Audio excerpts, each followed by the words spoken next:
আজকের ক্লাসে শেখাবো যে রাগের সময় আমরা যে সমস্ত কথাগুলো বলে থাকি ঠিক সেই কথাগুলোকে ইংরেজিতে কিভাবে বলতে হয়। অর্থাৎ যখন দুজন ব্যক্তির মধ্যে উত্তপ্ত বাক্য বিনিময় হয় সেই রকম পরিস্থিতিতে ব্যবহার করা হয় এই রকম কিছু সেন্টেন্স নিয়েই আজকের আমার এই ক্লাস। তো মনোযোগ সহকারে ক্লাসটি দেখার চেষ্টা করবে, কারণ স্পোকেন ইংলিশ শিখতে হলে এই জাতীয় সেন্টেন্সগুলো জানা অবশ্যই দরকার। তো সর্বপ্রথম এখানে যেই সেন্টেন্সটি রয়েছে যে আমি তোমাকে শেষবারের মতো সতর্ক করছি, মানে এরপরে কিন্তু আর সাবধান করব না, শেষবারের মতো করছি। তো এই সেন্টেন্সটাকে আমরা কিভাবে বলবো? It is my last warning, it is my last warning to you. আমি তোমাকে শেষবারের মতো সতর্ক করছি। তো পরের সেন্টেন্স, আমি তোমাকে ভয় পাই না, মানে তুমি যতই সতর্ক করো আমি তোমাকে ভয় পাই না। তো এই সেন্টেন্সটাকে আমরা কিভাবে বলবো? তো আই অ্যাম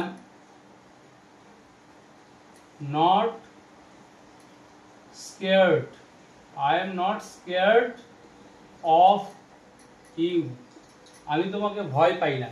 বা এই সেন্টেন্সটাকে আমরা যদি একটু আলাদা রকম ভাবে বলতে চাই যে আমি তোমার বাবাকে ভয় পাই না, দাদাকে ভয় পাই না, সেক্ষেত্রে আমরা বলবো I am not scared of your father বা অফ ইউর ব্রাদার। অর্থাৎ যেখানে যেরকম প্রয়োজন আমরা প্রয়োজন অনুসারে সেন্টেন্সগুলোকে বলবো। পরের সেন্টেন্স, আমাকে আর উত্তেজিত করো না, মানে অনেকটা উত্তেজিত হয়ে গেছি, আর উত্তেজিত করো না। তো এই সেন্টেন্সটাকে আমরা কিভাবে বলবো? Don't provoke, don't provoke me anymore, আমাকে আর উত্তেজিত করে তুলো না বা আর উত্তেজিত করো না।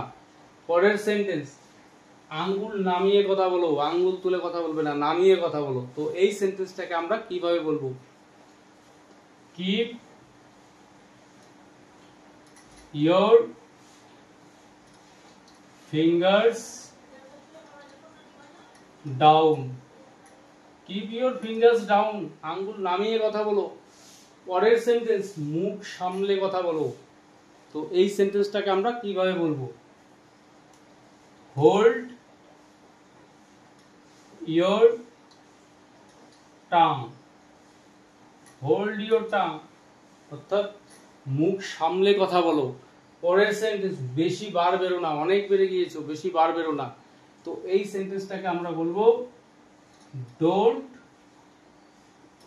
গ্রো। তো গ্রো এই ভার্বটির অর্থই হচ্ছে বেড়ে ওঠা, বাড়া। তো ডোন্ট গ্রো সো ফার, মানে এত বার বেরো না বা বেরো না, বেশি বেরো না। Don't grow so far. পরের সেন্টেন্স, ভাষা সংযত করো, মানে এরকম উল্টো পাল্টা কথা বলবে না, ভাষা সংযত করো, খারাপ ভাষা বলবে না। তো mind your language, mind your language, ভাষা সংযত করো।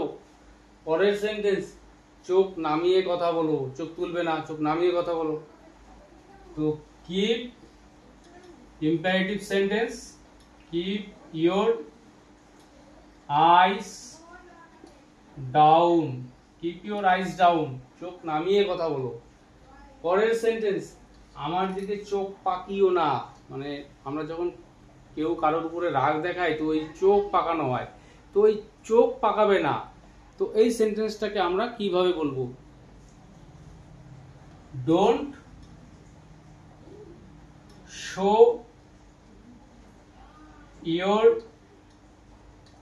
Temper, don't show your temper to me, আমার দিকে চোখ পাকাবে না। বাট এই সেন্টেন্সটার মধ্যে কোথাও আইস শব্দটি নেই, কিন্তু আমাদের এখানে সেন্সটা বুঝতে হবে যে এখানে সেন্টেন্সটার মধ্য দিয়ে ঠিক কি বোঝানো হচ্ছে।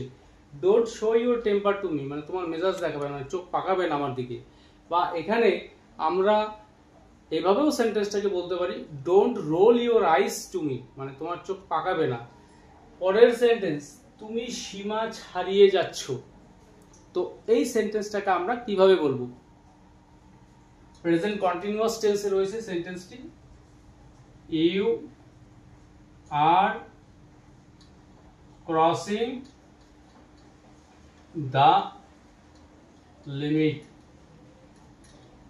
You are crossing the limit, তুমি সীমা ছাড়িয়ে যাচ্ছ। পরের সেন্টেন্স, গলা নামিয়ে কথা বলো, উঁচু গলায় নয়, নামিয়ে কথা বলো। তো এই সেন্টেন্সটাকে আমরা কিভাবে বলবো? এটিও imperative sentence. Keep your voice down. Keep your voice down, গলা নামিয়ে কথা বলো, মানে উঁচু গলায় নয়।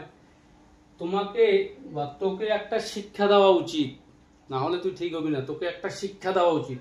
তো এই সেন্টেন্সটাকে আমরা কিভাবে বলবো? You need to be taught, you need to be taught a lesson, you need to be taught a lesson, তোকে একটা শিক্ষা দেওয়া উচিত। তো লাস্ট সেন্টেন্স, আমি তোকে দেখে নেব, মানে শেষ ফিনিশিং ঝগড়ার সময় এই কথাটা বলা হয়, আমি তোমাকে দেখে নিব। তো এই সেন্টেন্সটাকে আমরা বলবো I will see you, I will see you, আমি তোমাকে দেখে নিব। তো আজকের ক্লাসে এই যে সেন্টেন্সগুলো তোমাদের শেখালাম, এই সেন্টেন্সগুলো নিয়ে যদি কোনো প্রশ্ন থাকে, কোথাও বুঝতে অসুবিধা হয়, তোমরা অবশ্যই কমেন্ট করে জানাবে। আর ক্লাসটি ভালো লাগলে অবশ্যই ভিডিওটিতে একটি হাইপ করতে ভুলবে না।